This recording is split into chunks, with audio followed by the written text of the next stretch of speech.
পূর্ণিমা এসেছি নাকি কোনো আর অন্য বড় অনুষ্ঠানে এসেছি আমি বুঝতে পারছি না। এত রান্না করেছো আর আমার বোন এমন একটা মানুষ, আমার দাদারা কত খাবে। আমার বোন এমন একটা মানুষ, দেখো বন্ধুরা মাত্র রান্না 3 জন করতে খেতে বসছি।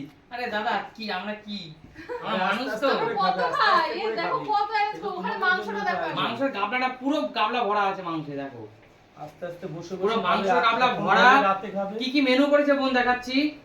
ফ্রাইড রাইস, তারপর হলো চিকেন কষা, এখানে রয়েছে চিকেন কষা, এখানেও চিকেন কষা, তারপর হলো চাটনি, পাপড়, মিষ্টি, cold drink. Salad, cold drinks, মানে আনলিমিটেড খাওয়া দাওয়া বন্ধুরা।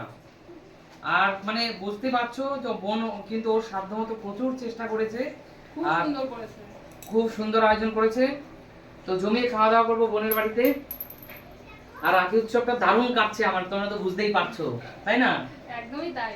আর বোনের বাড়িতে আর প্রত্যেকটা বোন এবং ভাইদের কাছে, দাদাদের কাছে কিন্তু এই রাখির দিন, ভাইফোঁটার দিন খুব স্পেশাল। অবশ্যই এটা কিন্তু একদম অবশ্যই। তো আমার মতো কে কে এরকম ভাগ্যবান দাদা, আর কি বলবো, এতটা জমি এনজয় করছো, সবাই এনজয় করছো, এই কথাটা বলা আমার ভুল, তারপরে বলছি। আর সত্যি বোন না থাকলে কিন্তু রাখির মজা কিন্তু বোঝা যায় না। না, একদমই তাই। অবশ্যই। তো ঠিক আছে, খাওয়া দাওয়া শুরু করি, বেশি কথা বলবো না।